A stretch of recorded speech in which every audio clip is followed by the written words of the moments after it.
Good evening, everyone, and welcome to the fourth installment in our new town hall series that we're calling Webb Connections. My name is William Downs, president of Gardner-Webb University, and I'm pleased to be facilitating tonight's discussion on the state of Christian higher education in America. There's no better place than the campus of Gardner-Webb University for us to explore trends in Christian higher education. After all, that's been our mission for the past 116 years. As a private Christian liberal arts university, Gardner-Webb feels all the pressures and sees all the opportunities that confront colleges and universities across the country. Frankly, it's a very exciting time for us, and the challenges of meeting the needs of a new generation of students are what motivate us to get better each and every day. But at the core of these challenges are some very real tensions, and we're going to frame these tensions in about 3 questions this evening. The first question is, how do faith-based colleges and universities stay true to their values while competing for their share of a shrinking pool of prospective students? Second question, should Christian colleges and universities that are historically tied to one particular denomination try to become more attractive to students from other Christian denominations? And if so, how is that best accomplished? And the final pillar of our questions tonight is this third question. How ultimately does Christian higher education usher in a new era of growth? A revival, if you will, so that we are all thriving and not just surviving. To guide us in this conversation about these and other questions, we're joined by 3 guests, 3 thought leaders in the area of Christian higher education. And it's my pleasure to introduce them to you right now. Dr. James Howell has been senior pastor of Myers Park United Methodist Church since 2003 and has nearly 4 decades of experience in parish ministry. A native of Columbia, South Carolina, Dr. Howell studied chemistry and physics at the University of South Carolina before going to Duke University Divinity School, where he also earned a PhD in Old Testament. He's published 17 books, including Yours Are the Hands of Christ, Worshipful, and Weak Enough to Lead. He's involved in leadership within the denomination and citywide endeavors. He serves on numerous nonprofit boards in the community, speaks frequently in Charlotte and around the country, and is an adjunct professor of preaching at Duke Divinity School. Dr. Howell is a regular contributor to articles and columns on faith, ministry, and conversations about life with God. He hosts a regular podcast series which is titled Maybe I'm Amazed. Throughout his career, he's developed meaningful relationships with a wide spectrum of people, and he's taken time to learn each of their stories. Maybe I'm Amazed is a collection of conversations that Dr. Howell's had with amazing people experiencing everyday miracles. Biking, hiking, and reading fill his spare time. Dr. Howell and his wife, Lisa, who's a photographer and community activist, have 3 grown children. Next, Dr. Wilemon, professor of practice of Christian ministry at Duke University.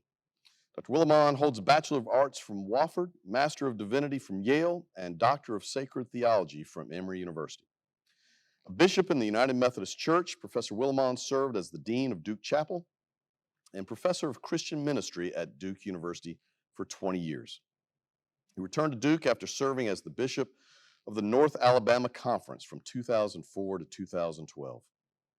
Dr. Wilemon is the author of 70 books, that's a 7 with a 0 after it, 70 books with over 1 million copies sold. His book titled Worship as Pastoral Care was once selected as one of the 10 most useful books for pastors by the Academy of Parish Clergy. His articles have appeared in many publications, including Theology Today, Interpretation, Liturgy, and Christianity Today. He's editor-at-large for the Christian Century. His book, Pastor, The Theology and Practice of Ordained Leadership, is used in dozens of seminaries in the United States and across the globe. He's taught in Germany, Singapore, New Zealand, and Australia in various seminaries and is a trustee at Wofford, Emory, and serves on the Dean's Committee of Yale Divinity School. In 2017, he published Who Lynched Willie Earl? Confronting Racism Through Preaching. Our third guest is no stranger to Gardner-Webb University. Dr. Tracy Jessup is the Vice President for Christian Life and Service and Senior Minister to us here at Gardner-Webb University. He served as the university's senior minister since 1996. A native of Mount Airy, North Carolina, Dr. Jessup graduated from Gardner-Webb with a Bachelor of Arts in Music Education, earned his Master of Divinity degree at Samford University's Beeson Divinity School in Birmingham, Alabama, and completed his PhD in Educational Leadership and Higher Education through the University of Nebraska at Lincoln. In addition to his ministry at Gardner-Webb, Tracy Jessup enjoys serving the local church through interim pastorates and pulpit supply. He's a member of Westview Baptist Church in Shelby, where he assists his wife Teresa with music and worship leadership. Tracy and Teresa met as students here at Gardner-Webb, and they will celebrate their 32nd wedding anniversary this June. Tracy and Teresa have 2 children. Their son, Christian, graduated from Gardner-Webb with a double major in music composition and communication studies. Christian and his wife, Megan, who's also a graduate of Gardner-Webb through the School of Education, live in Raleigh. Tracy and Teresa also have a daughter, Anna, who's a sophomore at Appalachian State University, where she's majoring in elementary education. Dr. Jessup has a regular weekly devotional series called Monday Mornings that's available by request via email each week. So I'm going to ask our live audience if they would please join me in welcoming Drs. Howe, Wilemon, and Jessup to Gardner-Webb.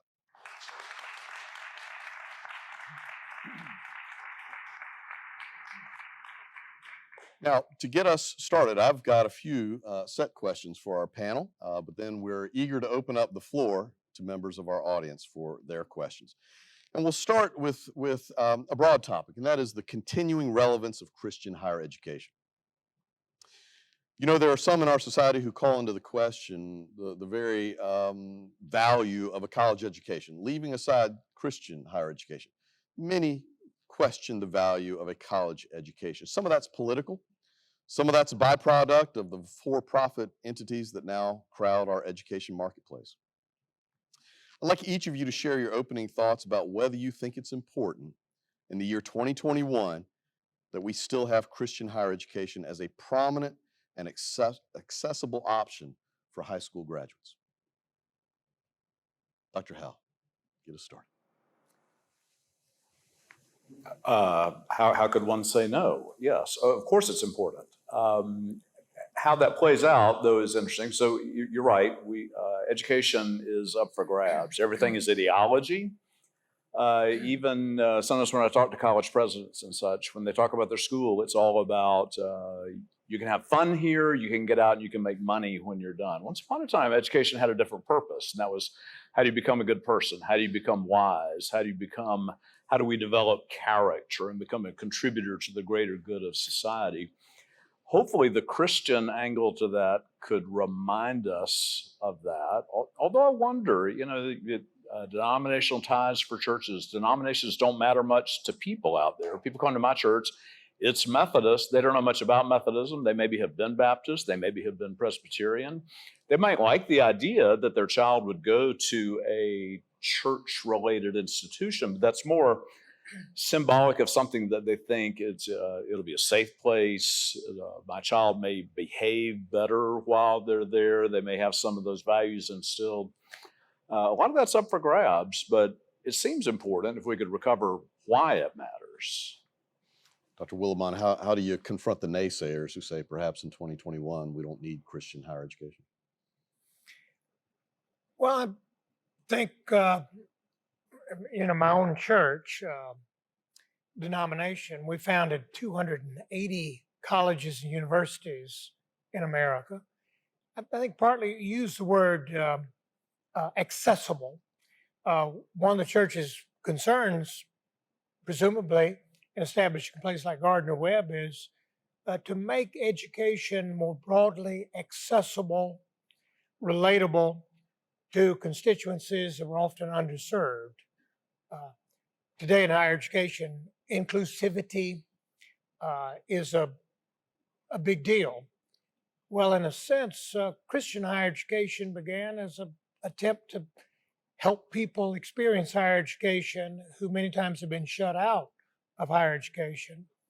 And so that's a continuing important mission. I think also intellectually, it's a Christian claim that not that Christians are intimidated by the intellectual life, but that in a way, thinking like Christians is a deepening, a broadening of what passes for intellectual.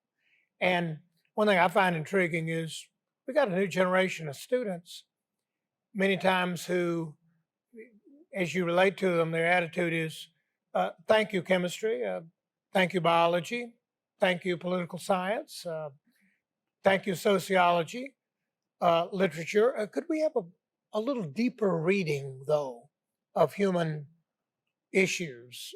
Well, I hope the Christian college would say, oh, fortunately, you've come to a Christian college. For one thing, this college has a point of view. We actually have opinions about what good people ought to look like when they get out of here. And that has become almost a radically countercultural idea in higher education. I'm a part of a college, where we're now in a discussion about race on campus, racial diversity on campus. And I've heard from some alumni, older alumni and all, saying, oh, this is all this politically correct stuff, inclusivity. And I say, maybe that's part of it, but can you say church-related Christian college? Christians care about these things.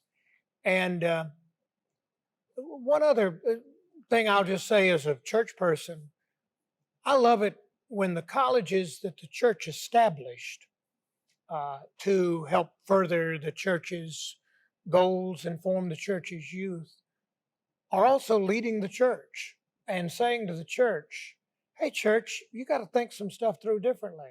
You've got to relate to a new generation. One last thing. At my own church, the median age of Methodism, if you're a Methodist, the median age is like 66 years old. Well, here you got a college which says we live, breathe, and survive on 18-year-olds. We are actually reaching a generation you have excluded from your churches.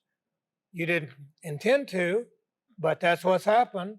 And so we can help you get the gospel back in touch with another generation. Tracy, we heard the assertion that perhaps parents want to send their kids to Christian colleges because they assume they'll behave better. Is that necessarily the case? Well, I think a long time ago that the idea of a Christian college is that you're like 60 miles from the nearest known sin. That's not true. It's maybe a good thought, but it's not true. I think that just as there's every opportunity for a student to grow and be nurtured in their faith at a Christian university, if they're wanting to seek out things to be involved in that maybe might not be as inspiring to their faith, they can find it if they look hard enough. I started to say at the beginning that I feel like an underachiever after hearing you introduce Dr. Howe and Dr. Wilemon, but it really is an honor to be part of this panel. And I'm a product of Christian higher education, a product of Gardner-Webb University. And one of the things that was so important to me is that a Christian higher education at Gardner-Webb gave me the opportunity to own my faith. I grew up in a very loving Christian home. I'm the son of a pastor. But I really didn't understand why I believed what I believed until I came to Gardner-Webb and was able to unpack that and to do so in a nurturing, safe environment that allowed for questions and questions that were not off limits, to recognize that we're going to be serious about our inquiry into truth. And if we truly believe that God is the source of all truth, then we should not be scared to ask any questions that might arise in the classroom or outside the classroom. And the opportunity to help students develop and understand what it means not only to be prepared to make a living, but to truly live a life as global citizens and hopefully as citizens of the kingdom of God. And a holistic education like you can receive at Gardner-Webb is one in which we hope students will leave here loving God with all their heart, soul, mind, and strength. I'd like to ask you all about the health of Christian colleges and universities. You know, higher education in the past 15 years has had to absorb two big body blows. First was the fiscal crisis of 2008, and the second we're still in the midst of with the global pandemic. What's your sense of how well Christian colleges and universities have fared as they've tried to navigate those challenges? Have they done better or worse than secular institutions? And this is open to anybody. Oh, I'm closest to you, so Dr. I mean, I would expect it's like everything else. So have churches done well during the pandemic? Some have really thrived and some have really struggled. And it's hard to say why. We were ready, for instance, at our church, we were ready to be online and to reach out to people in other states and countries because we were doing that before the pandemic. So we were already positioned for that. Some others, not through any fault of their own, have not been ready for that. There's always something about the agility of leadership. So it's kind of on you, but on your staff, on the students, everybody. How do you be agile? How do you adapt to a new situation? That's really a lot of what education is about, I think, is discovering what's in the tradition that will enable us to adapt as we move into a future, not just clinging on to what's old because what's old must have been good. What's old probably wasn't so good. We need to grow and learn. I'm not sure I know the answer to that. Yeah, I have no knowledge of where institutional health is. I know as a church person, there's a lot of anxiety in the church about what we'll look like as we come out of this. But I would say that maybe we're in a time where maybe in our culture we're rediscovering the value of connections, the value of scale. I've noticed, like at a college like Gardner-Webb, as you go through a health crisis, you ask people to be responsible. You ask students to be responsible in their practices, wearing masks, etc. I think we're finding scale makes a big difference if you actually know people. And again, I think church-related institutions ought to be places where we say to each generation, hey, you want to go deeper than maybe you've been allowed to go? Hey, you want to try to talk about some issues that maybe good old secular America doesn't know what to do with? Hey, come. That's what we do.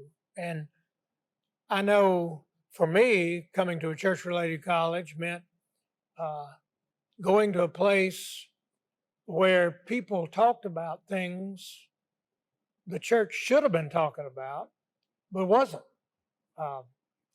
In my generation, like our parents had not told us the truth about Vietnam, about civil rights. And college was that sort of free space where, in a sense, and I like what you said too, that for me, college was not a place where I lost my Christian faith, but I found out the Christian faith it can handle itself in any intellectual environment. We got a great tradition. And anyway, I think as long as there's a generation of students who say to higher education, hey, make me a more interesting person than I would be if I hadn't come here. Give me a more interesting life to live than the one I would be living if I simply fulfilled my parents' expectations. I think Christian higher education will thrive. I think in many ways the pandemic has caused particularly Christian colleges and universities like churches, as you mentioned, Dr. Howell, to re-examine why it is we do what we do and to think outside the box in many ways, to consider things maybe that we hadn't been doing before that we needed to consider doing, and maybe some things that we had been doing that we really didn't need to be doing. It's a good time to evaluate and to reflect. But I can't really speak to other colleges and universities, but speaking to our experience at Gardner-Webb, I believe that we have had the opportunity to thrive during this pandemic. And part of that probably has to do with our size, but I think a lot of it also has to do with our commitment to Christian community here and serving one another, serving our students, seeing faculty members who are more adept at technology, helping faculty members who may not have been quite as prepared to do the pivot online last March. But then when we come back and students go into quarantine, even though we've been face-to-face the entire time, I've had students on campus, even when the pandemic first started and things shut down, to allow students who have had to be quarantined or in isolation for whatever reason to still be connected to the classes via Zoom and technology, to see people coming together in that way. And I think our students have really appreciated that, because in the Student Center here where my office is, I would make it a frequent practice to let students know, thank you for wearing your mask. I think that's evidence of loving your neighbor. And when I would say that, inevitably, I would have a student every once in a while to say, thank you for being open. Thank you for allowing us to be here, because they appreciated the opportunity to be in community face to face. And I'm really proud of Gardner-Webb for working really hard to make that possible. Just a quick follow-up, and I'll stick with you, Tracy, on this. Do you think, I mean, some people have suggested that the COVID crisis has brought people closer to God because it's reminded them how much we need God. If that's the case, might that paradoxically be part of the benefit that we're seeing at Christian universities? I think that's a great observation. I think that's very true. But I also think that it could serve to, if people felt more isolated from one another, some people may also have felt more isolated from God. I think that the mental crises that our nation and our world has experienced during this pandemic has caused people to think more deeply about spiritual questions. But theodicy also raises its ugly head, I guess, in the midst of a pandemic like this, where people really do question whether or not a God who loves us would allow such suffering and evil to exist in this society. So I do think that there are opportunities for people to go deeper in their faith and to think more meaningfully about spiritual matters. But we also need to be concerned about those who are questioning their faith, or those who have felt more distance from God as they have felt distance from one another as well. I mean, I would think that hopefully the dream would be that the pandemic has, in the long run, been good for institutions, and that we've been for a long time in an anti-institutional era. People are suspicious of institutions. So I wonder if during the pandemic, since people are cut off, they value the institutions that they've been separated from. So they see the value. I can't tell you how many people in my church have said, we love church more than we realized we did. So it may be that institutions that give people hope and purpose and belonging are going to be strengthened, because people realize we really do need that. That's a good point. Let's pivot to denominational differences. So we're exhibiting some peaceful coexistence up here. We got Methodists sitting side by side with Baptists and all kinds of good things. We might be overgeneralizing a little bit when we talk about Christian higher education in kind of monolithic terms. Is the faith experience different on denominationally different campuses? And are there examples, prominent examples of how those denominational differences might be exhibiting themselves and manifesting themselves on college campuses? Are those differences diluted and drifting away? I would even say that those differences exist among institutions that might be of the same denominational heritage, because it really does depend on the institution's intentionality regarding their Christian mission and identity. And if an institution is really more denominationally related or church related in history only, that will be reflected in the experience that a student gets at that institution. But if the institution is sincerely committed to their Christian mission and identity, I think that will be reflected in the course of their experience, both curricular and co-curricular and extracurricular. So we got two Methodists here. Methodists are a mess. We're like a disaster zone. So we don't know who we are within ourselves. There's being what is a Methodist, that is up for grabs. I have a meeting tomorrow. We're talking about building relationships with the Episcopal Church, and I keep asking them, which Methodists do you want to date here? There's just a different one. So we're confused within ourselves. So denominational identity, hopefully the colleges could maybe help us with that. Will had a good point there. I think I hadn't thought about it until I was sitting up here. I think in some ways I did not want my children to go to a Christian denominationally related college. I wouldn't have thought it, and one of them did. Because I think for me, what I wanted my kids to do when they went to college is to experience a whole nother world from the one that they had grown up in. Something I constantly say in sermons, doesn't help people. But I try it, is I say, if you only hang around with people that are like you become arrogant and ignorant. And I think this applies to everybody on planet Earth. It doesn't matter who you are or where you're from. If you only hang around with people that are like you become arrogant and ignorant. And to me, college is a time to become less arrogant and less ignorant. So I actually wanted my children to be exposed to all kinds of different people. When I went to Duke Divinity School, the most significant relationships that helped me at Div School is I had a professor that was Jewish, I had a teaching assistant that was Jewish, and I made some friends that were Jewish. That took me way farther than the Methodists that were sitting in Duke Divinity School. I think for some time the students and younger generations have been leading us away from denominationalism. It appears to me denominationalism, which was an invention that's about maybe 200 years old, appears to be ending. The Christian faith doesn't appear to be ending, but expressing that through denominational peculiarities and identities appears to be ending.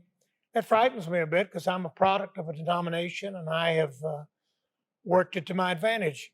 But I used to kid the Duke students saying the fastest growing Christian group at Duke University is Baptist Butt.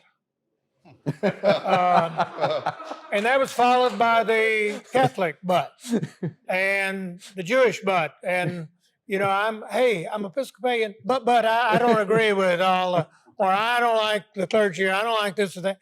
And I think it's for those of us who have been so comfortable and formed by a denomination, that can be a kind of frightening thing. On the other hand, it can be maybe an invigorating time in which people maybe have an opportunity to recover some of the core of the Christian faith, to think to themselves, it's actually about Jesus. It's not about the denominational label. So I think the future of Christian higher education looks good. The denominational label, though, I would presume is going to mean less and less and will probably require continued negotiation. One of the things, my office as a bishop was on the campus of a Methodist college, and the Methodist college would say, there was a day when the church sent us so many young people, and we're not getting as many young people out of Methodist churches as we used to get. And I said, well, that was a day when we had young people. Period. You know, I said, our church is aging out. And therefore, we are not being as of great a service to the college as we once were. And maybe the future is going to be where the college is going to have to say, the university will have to say, wow, church, you appear to be having some rough times, and we're going to have to thrive maybe without the support we used to get from you. And maybe thereby, I know as a bishop, I had my district superintendents meet with the director of admissions of this college. Birmingham Southern College was the name of the college. And I said, here's somebody who knows how to talk to 18-year-olds and whose job is dependent on how well she does with 18-year-olds. We need to learn from her. So I want to jump on the point you made about declining number of young people, because we are facing a demographic crunch, a demographic cliff that some say is looming pretty large. The National Center for Education Statistics predicts that the number of high school graduates will increase by only 0.2% in the next 4 years. That's compared with a growth rate of 6% during the past decade. The projections are that the number of high school graduates will then begin to drop precipitously after the year 2025. If this kind of continental shelf is looming, where the number of recruitable students diminishes dramatically, how are Christian colleges and universities going to compete? And will that force us to compromise some core values just to get the students to come? It could be, maybe, it could encourage us to recover some of our core values. Like, I'd be interested to know, how has Gardner-Webb, over the years, how has the percentage of first-generation students fared at Gardner-Webb? Maybe it would be wonderful for a college to be able to say to a student, 10 years ago, we wouldn't have admitted you because we had plenty of students that were a sure bet. But now we're prepared to take some risk. And we'd like to take a risk on you and give you an opportunity and just see if you can step up to the opportunity or not. That might get us back to our originating intent. And I remember I was on a college board and they were talking about declining enrollment, and the academics and clergy on the board immediately started saying, oh my, how many dorms can we close and still survive? How many faculty can we terminate and still survive? And there was a business guy on the board who said, wait a minute. If you plan to fail, you will fail. He said, if 18-year-olds are in short supply, who out there wants an education that hadn't gotten one? And said, our business is education. So if we're not going to be able to educate 18-year-olds as much anymore, who is underserved? He said, that's the way business people. And I thought, wow, that's one of the nicest, and so I hope Christian also means, in a sense, evangelistic, in a sense, mission-oriented. So maybe. But what if that business person says, if the number of young people is declining, that's going to force us to look for adult learners and go online and maybe start offering graduate level divinity school degrees online. What and this is a hotly debated topic. Thoughts about the pivot towards online education in divinity, if that's the solution to the demographic crunch. Anybody want to jump in on that one? Tracy Jessup. I'm going to show my bias on this one. I know. I believe ministry is incarnational, and while there may be things that you can teach online in divinity courses, I think ultimately that there's something about the model that Jesus had with his disciples face to face, where they caught as much as they were taught by following Jesus. And I do believe that there are other disciplines that might lend itself more to online education where you don't lose as much, but my bias is that divinity is not one of those. To the previous question, a lot of us who are pastors have grappled with what will it be like when the church is smaller. I have a daughter who's a pastor. She's young. She's starting at it.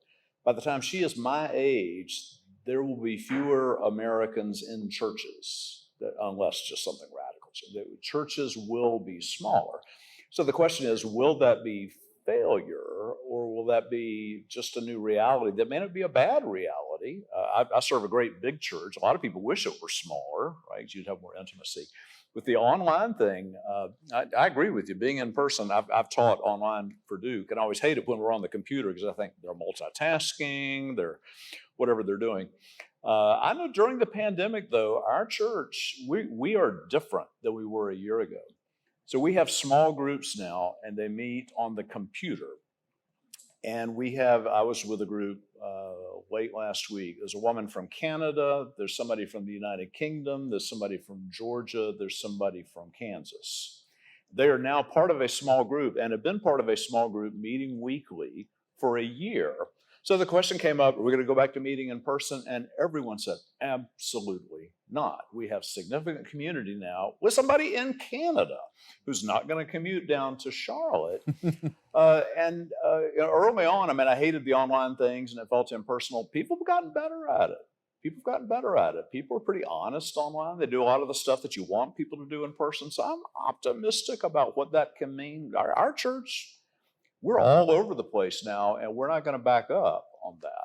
And that's got to be going on in education. I talked to a guy that teaches at Eden Seminary the other day, and he said they're going to be online forever because during the pandemic, they have attracted students who could never, talk about accessibility, who could never be on campus at Eden. And they want to keep those students and move forward with them forever. You know, piggybacking on that, while I really do hold about the incarnational aspect, but if churches are getting smaller, that means more and more churches will not be able to afford full-time ministers, full-time pastors, full-time ministers of education, ministers of music.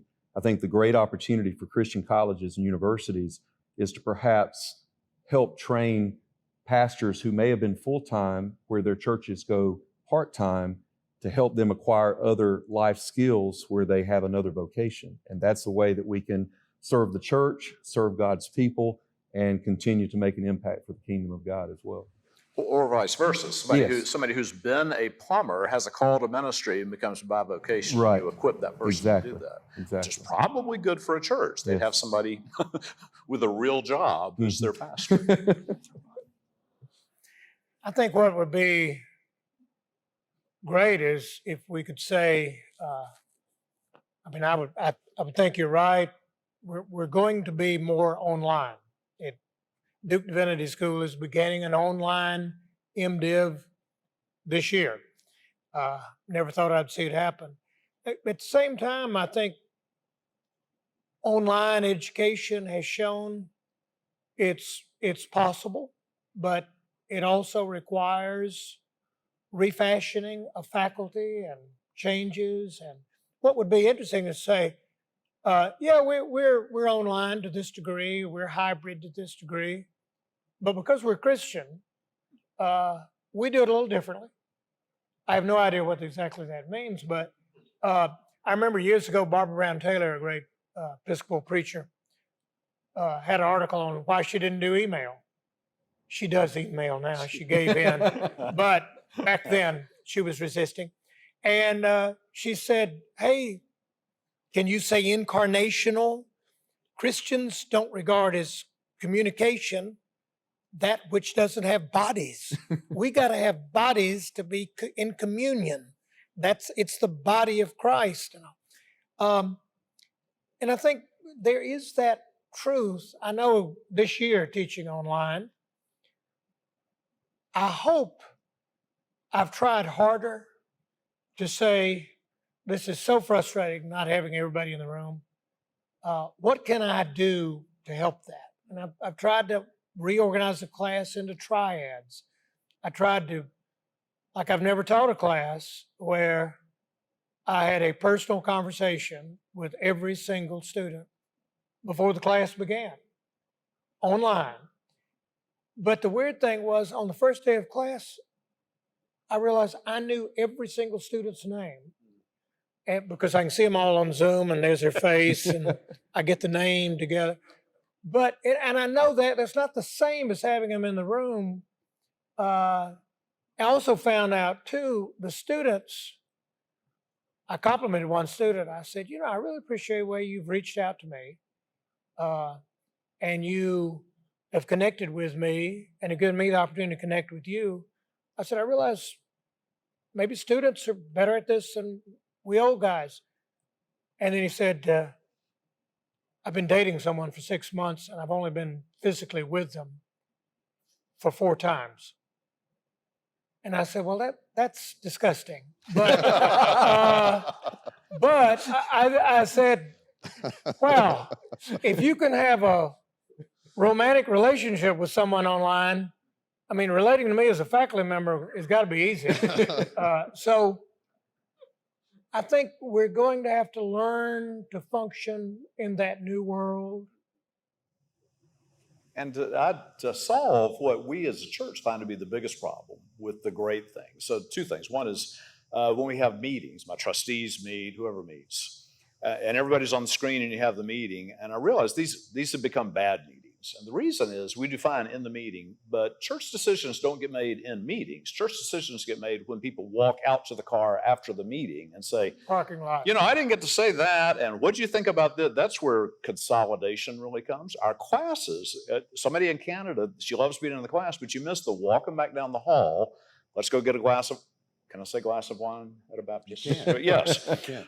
We will edit that out. So you miss all that kind of stuff. I would imagine for college, when I was in college, I sat in classes. I had good teachers. I learned things. The benefit of college is when you walk out of the room and you say, you know what, that they were talking about Plato in there, and that really is interesting. You do that kind of thing. Late at night, you're talking about. That's the piece that's huge in human development, cognitive development, personality development. I don't know how to duplicate that. Somebody's got to figure that out, but that's the key thing. Well, that one thing I tried was after, I said, I'm going to hang around after class for 30 minutes if anybody wants to hang around and talk. And a few always did. Then one student said, well, how about you hang around for 30 minutes and then the class could meet maybe without you 30 minutes. And I hadn't thought of it, it was that kind of what the business that gets done after out in the parking lot. And so we started that. And, they said, we're very careful to make sure you've logged off and you're out. But again, I think we're all learning, okay, we can't do it quite like we did do it, but what special accommodations can we make? What new structures can we create that can give us some of that? So we've seen at a number of Christian colleges and universities the effort to reframe themselves through marketing experts and others as historically faith-based institutions, not Christian colleges and universities, but a historically faith-based institution. That has led to the criticism that some schools have become Christian light. Others have doubled down on their core Christian values. Others have been accused of drifting towards being Christian light. Are there any litmus tests that we should apply as we look around the landscape of higher education and say that's a genuine Christian college or university? Curricular litmus test, for example, mandatory courses in Old and New Testament. We've just gone through a gen ed reform process where that's been part of the dialogue. Mandatory chapel, something we have here, which is Dimensions, which is required of all of our students. It's a modified form of chapel. Are there these essential pieces that must be present so that we can say we've not gone Christian light? Chapel feels like Christian light. To make somebody go to chapel, that doesn't really ensure much of anything. It's like when we have church meetings, they'll say, we have to have a prayer. I'll give you a chance, by the way. We have to have a prayer at the beginning of the meeting. I've been in church meetings where there was a prayer at the beginning and nothing else was Christian about the meeting. Yeah. So getting students to chapel is not going to get a whole lot accomplished. Tracy, make the case for Dimensions.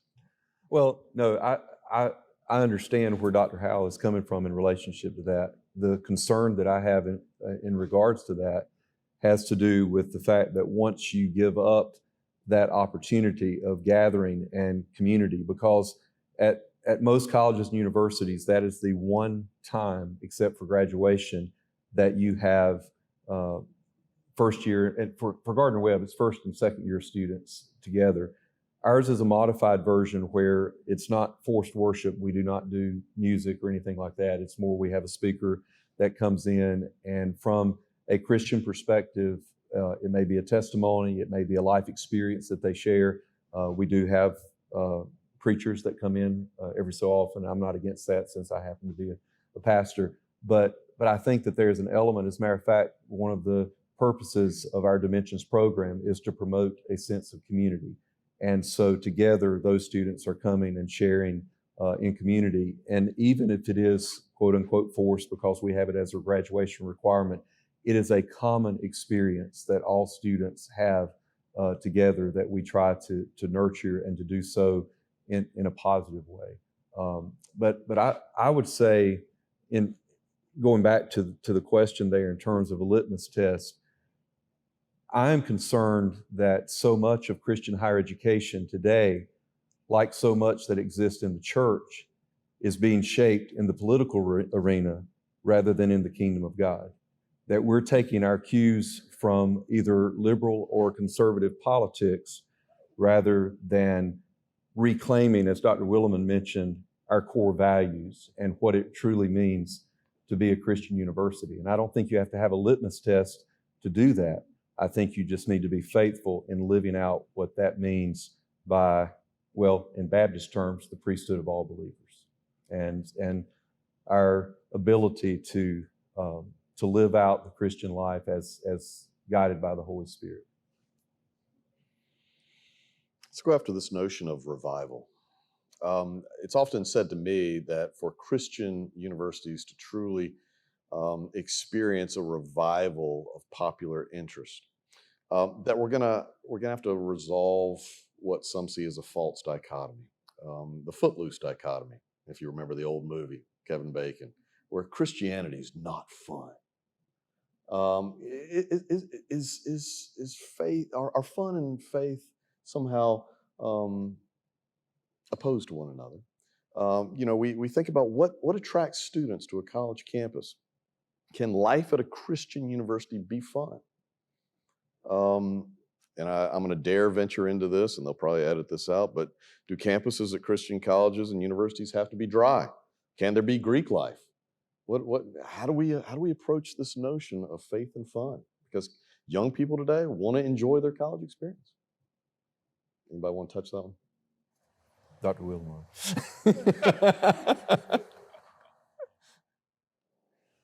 Yeah, I hadn't thought about the fun. I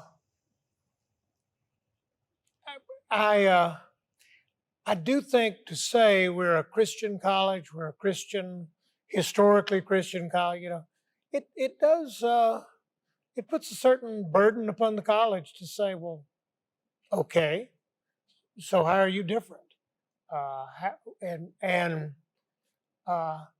I like what you said about chapel. I hated chapel. I was at a college where we had required chapel back many years ago. I'm the one that helped present the list of demands to the president, saying either do away with chapel or we'll take over your house and hold your wife hostage. And they did away with it. But weirdly, looking back on that, some of the greatest moves I made in my 4 years as a college student were at chapel, where I got exposed to something that I would not have voluntarily been exposed to. Our speaker, who was surprisingly interesting. So I think what's sad is when the Christian faith is presented to a new generation in ways that make the Christian faith sound like, a long road trip with your mother, or just don't do that. Don't just stop that. Do less of that, more of that. And then and also, I got into trouble one time for saying in a sermon, I want to tell all you freshmen, this chapel, Duke Chapel, is not the Department of Religion. Because in the Department of Religion, they love to sit around and talk about faith. Over here, we actually do it. And that's why we thank God they're not the Department of Sex, or none of us would be here. And I got a letter from the president, and I had to write an apology. But I think, will there be a revival in higher education? Part of it is dependent upon the Lord. And one fun thing I found about campus ministry was a new generation shows up and they're not interested in the same thing we were interested in. They want a different world than we thought we wanted. God does some things among them that not.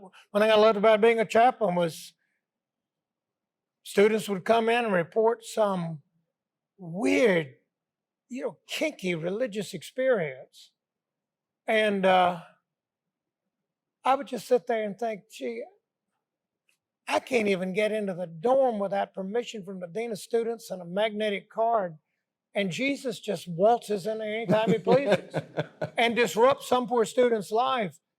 And as long as we got a God like that, then I think Christian higher education can say, get ready, we may be surprised that the Lord makes being a Christian institution more interesting than we did. Well said. Well said.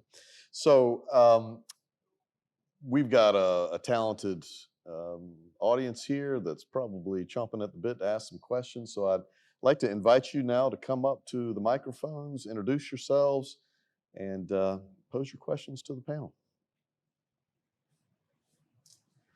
My name is Blake Elizalde. Thank you guys for coming.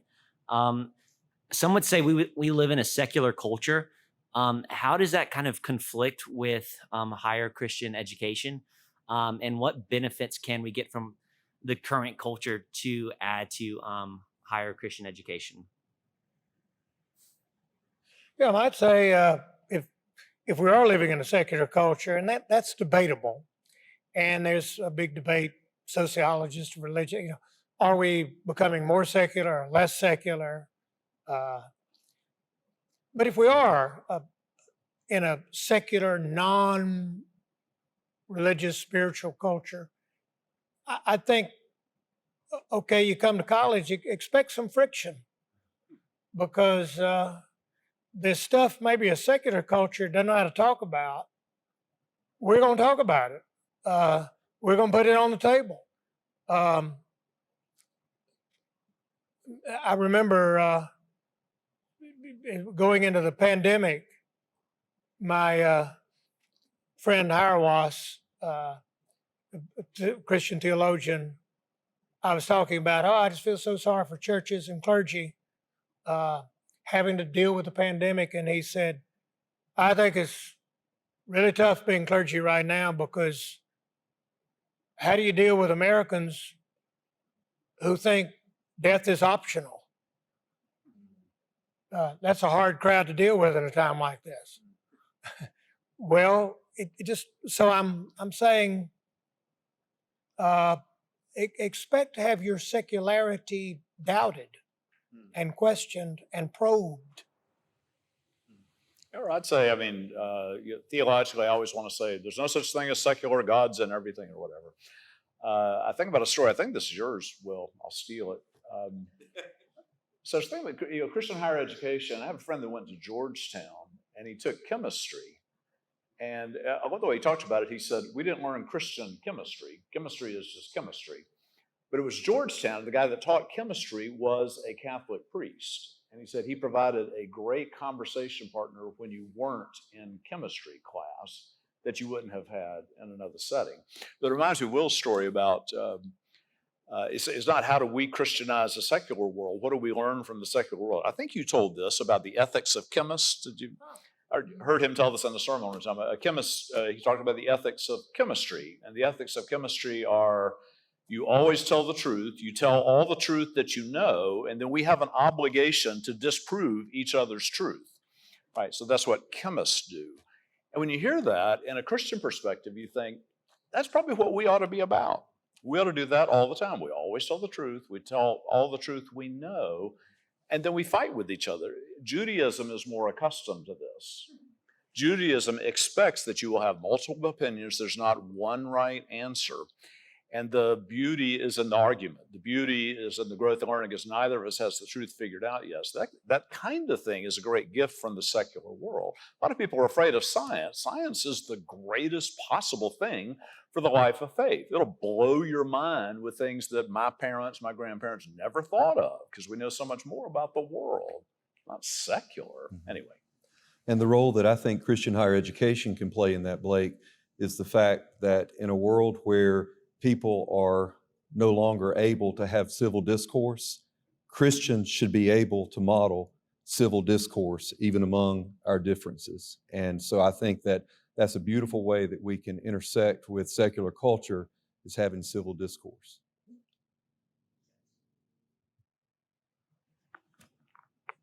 Hey, my name is Thomas Manning. And so I have a question kind of relating to the practice of prayer as it relates to instances of tragedy, specifically violent tragedy that some people believe could have been prevented. And where does prayer come in as far as a practice of reflection and meditation and thinking about where we are in the moment? And then also, where does prayer come in as far as direct intentional action goes, and what we can do to better improve the circumstances and perhaps prevent similar instances of tragedy in the future? Wow. I mean, to me, that's kind of, where does prayer come in? It's kind of one of the most theological statements all night. And I love it when students just throw something like that into, and I'd say in weird ways, for you to ask about prayer is for you to ask something that 90% of higher education is clueless about, and in fact excludes from the discussion, the whole notion of prayer. So I love the fact that you raised that. And prayer assumes that there is an active agency in the world beyond human agency. Prayer assumes that there is perhaps beneficent intent behind all of this. And it also assumes a certain humility. And so I think your question's amazing. I don't have a ready answer for your question, but I'm praising you for your question. So I think I heard, so during online worship, we've had little children praying on the screen, and people think it's just darling and it's so cute. Well, what children pray for is pretty interesting, right? Like, God will always, I remember one child said, "Lord, I trust that the pandemic won't touch my family because we trust you," right? And I thought, that's a perfectly appropriate child's prayer. Now, in my podcast a few weeks ago, I interviewed a theologian named Wendy Farley, and she makes this great point that when you first learned chemistry in the 9th grade, you learned the atomic structure, right? So you have protons and neutrons in the middle and clouds of electrons going around them. And then you go to college chemistry class and they say, it's not really like that. You needed to understand that to understand what chemistry really is like, but it's way the heck more complicated. To me, that's the kind of thing that a Christian college, could do for prayer. Instead of always having kind of child simplistic, God will protect me, because people come to me all the time and they say, God didn't protect my family, there must not be a God, right? So we have an advance to a deeper sense of what prayer is about. College ought to be part of that journey. The things that we learn, the things that,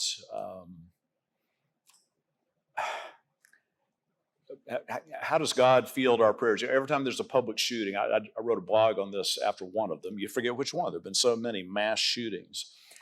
And after this particular mass shootings, I heard all these news people saying, our thoughts and prayers go up, whatever. And in my blog, I said, God must be tired of our thoughts and prayers, right? God's probably saying, stop praying and do something, right? Because we say, we pray for the victims. God wants us to do something. That's the kind of thing in college that you can learn about. We don't just ask a naive prayer, but what might we actually do within the structures of society so that things might change in America so that there aren't so dang many shootings on the street? Mhm. There's a contemporary Christian song that poses the question where we ask God, why don't you do something about all the trouble in the world?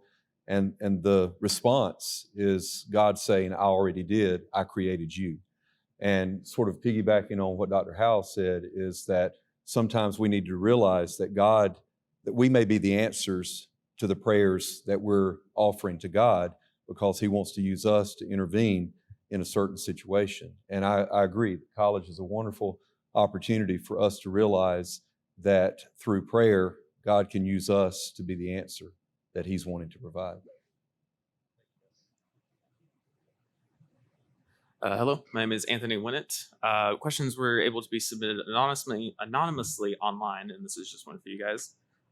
With the phrase being a Christian becoming more of a struggle for college students now than ever, as we examine the divisiveness of politics, disagreements on justice, and social causes, how do we begin a conversation on, quote, living the faith when Christians can't even agree on what Christianity is?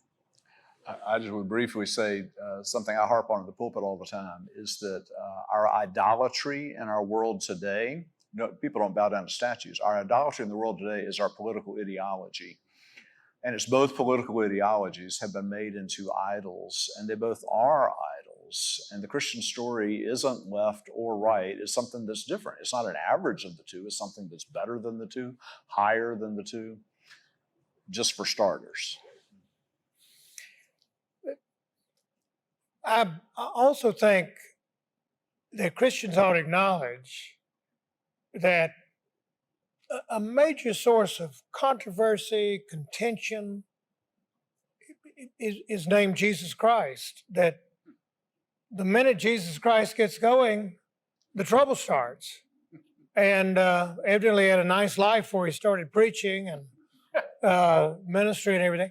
And Scripture itself, which Dr. Howell is a master at, the Scripture itself has so many competing voices and arguments. And so when pastors today will say, oh, my church is so divided, it's just half blue, half red, this kind of thing, I think, well, gee, in Scripture, the church has always been a debate about how then should we live. Now that Jesus Christ has called us to be His disciples, what does that look like? Is this path right? Is that path right? What do you say? And sometimes I think, not to be critical of the younger generation, but there's a sense about not enjoying conflict. Who enjoys conflict and all, and yet I kind of think it comes with the territory. I've got an African American friend. We were in a discussion, a group of us, and someone said, "I've never seen America more divided. I've just never seen more division." And my African American friend said, "Oh, when was America united? I guess I missed that one. Well, when was that?" Well, yeah, no, we appeared to be united at some times because we told some people, shut up. We don't want to hear from you. We don't want to acknowledge your presence, your history, your grievances. So I do think Christians, though, have a kind of obligation to show the world what it means to hold fierce disagreements and still be able to partake of the Lord's Supper together, to have a knockdown drag out and still at the end to say, I don't know why Jesus called you to be a Christian, but I guess I don't know why He called me to be a Christian and why He stuck both of us together in this church. But so again,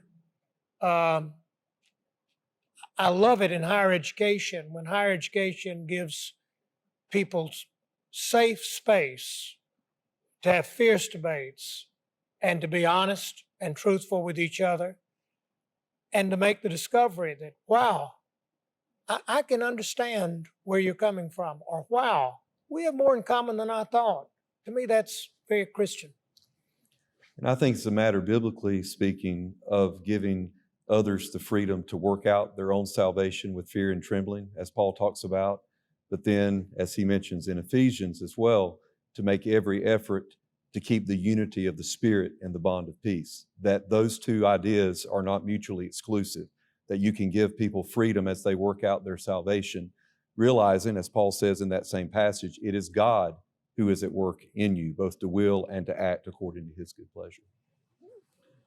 I'm Larry Wilson. I am a retiree in the community, and I appreciate being invited to be here tonight. And I appreciate you gentlemen for coming and sharing this. It's been very interesting. Listening to Dr. Howell, who just said that about we need to listen most attentively to those who have the weakest voice, if I may paraphrase. And I wonder if we're trying to build a bigger tent in Christian higher education and we're trying to increase our inclusivity, where does the issue of opening our doors more overtly to the LGBT community stand? Because I think those of us in my generation have one opinion, and I'm very generalizing, but numerous studies have shown that the college-age student, the ones we're trying to attract, they have a much lower level of problem with someone's sexual preference, sexual attraction. And I just wonder, do we need to be focusing on increasing inclusivity in that community, not only for that community, but as a means of showing to the other open-minded young people that this might be a place that we'd like to have them? So my gut reaction is probably not what I should say for recording and so on. In my heart, I want to say that's an absolute yes to be inclusive there, and it's to save your own soul. People are people. I have been amazed. So at my church, we debate LGBTQ inclusion. That goes on. Something that I can always point to is that we have gay couples who put our straight couples in the shade when it comes to faithfulness, prayerfulness, mission service. We have gay couples who are profoundly Christian, and their whole relationship is about doing the will of God and serving God, and we learn so much from them. And they do it even in the face of a church that has hated them and has abused them and has mistreated them, and that's impressive to me.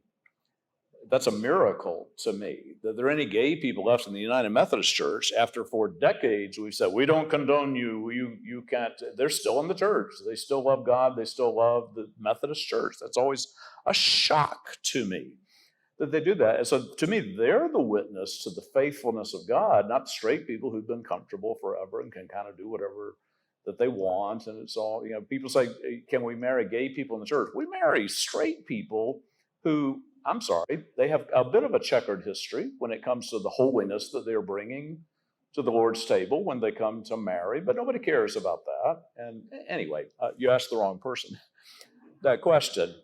I think it's a witness to the younger generation, of course, but to the older generation, everybody needs to understand that people are people and God made all people, and that's not a wishy-washy ethic. That's just the reality. God has called people of all orientations, and many of them are deeply dedicated to Jesus Christ. Yeah.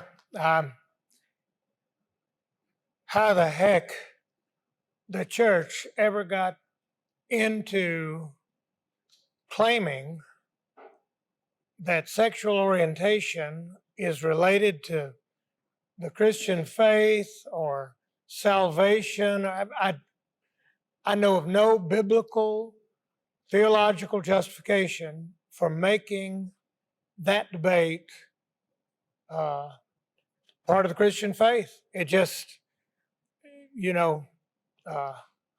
try to quote Jesus on that. Anyway, but Larry, I like one. I feel that maybe God has put that concern on your heart, and that is great.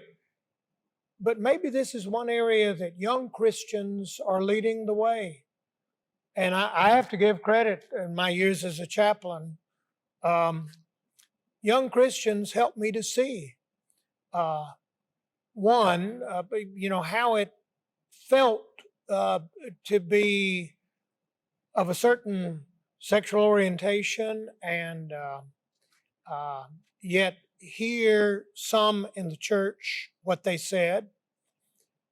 They could clearly see the disconnect between Jesus Christ and that kind of talk and concern. And when they would ask me about, what does Jesus say about heterosexuality or something, I said, well, nothing except don't get him started on the family. Oh, I mean, there's negative stuff there. And if you love your mother, keep doing it no matter what Jesus said. But and I think I'm grateful to younger Christians, and I do think there are segments of the church that are really doing themselves long-term damage with, in my own church, it may be part of it. But I'm glad, and I like what you said about too, and maybe the younger generation, maybe we've got a new generation of Christians who are going back to core convictions of the faith and realizing that my sexual orientation is not an integral part of my being loved by God and Jesus Christ.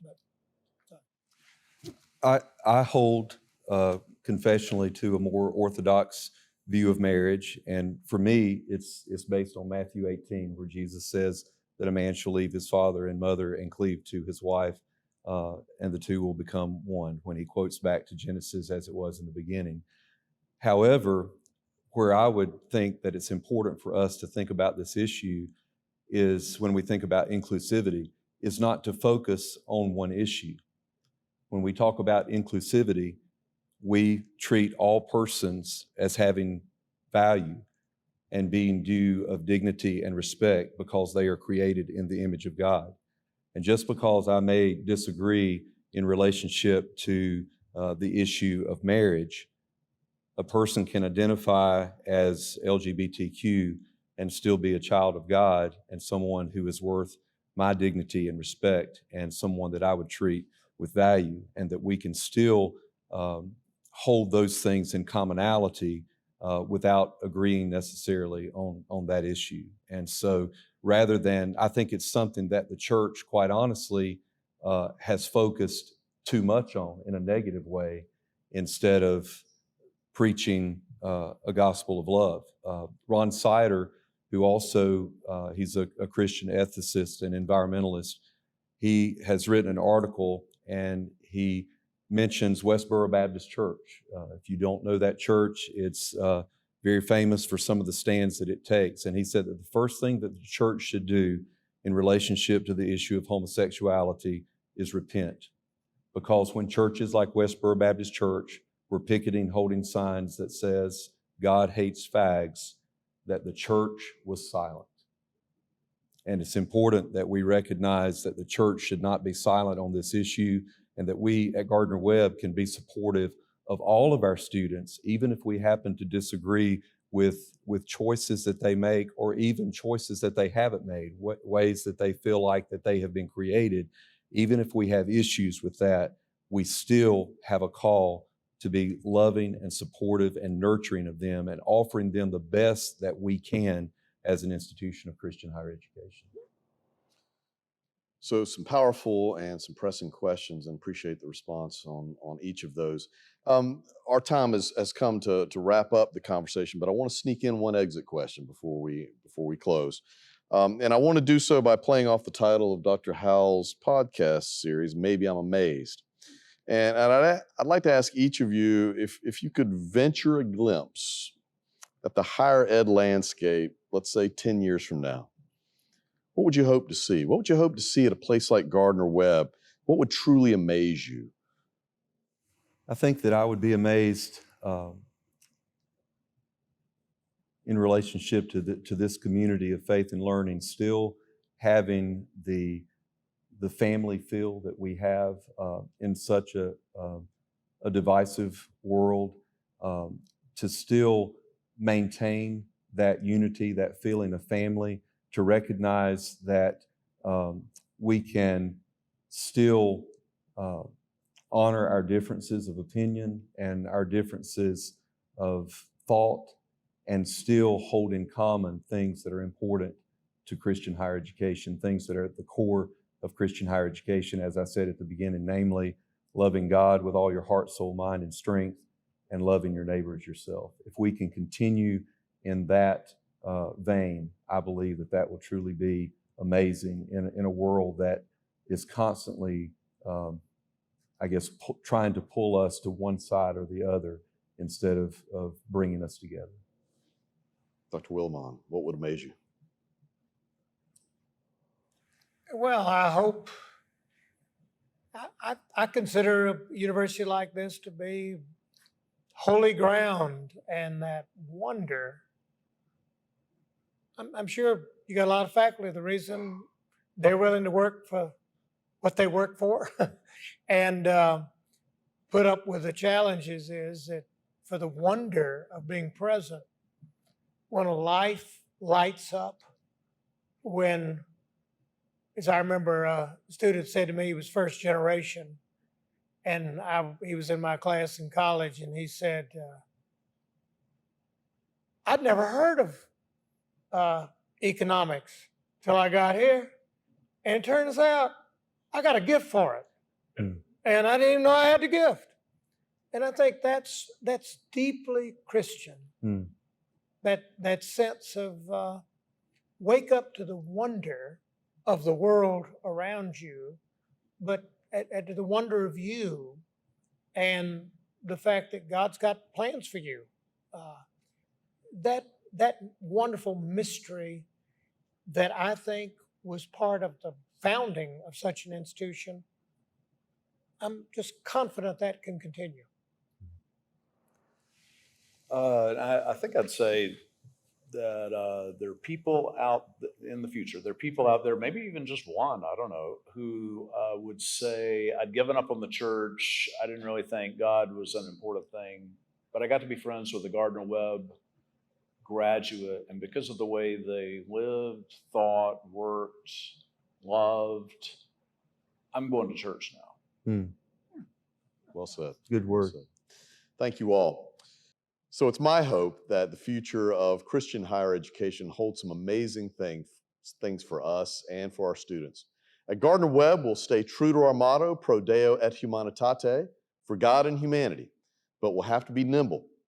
We'll have to be entrepreneurial. We'll have to stay responsive to the needs of our students and of our society. To have a revival, we'll have to lead with positivity, with energy, and with excitement. Speaking on behalf of the faculty, staff, and students here at Gardner-Webb University, I can't wait to do our part to lead that revival. I want to thank our panelists tonight, Drs. Howell, Jessup, and Wilemon, and thank you to our live audience here at the Gardner-Webb Tucker Student Center. Thank you to everyone who's been watching at home.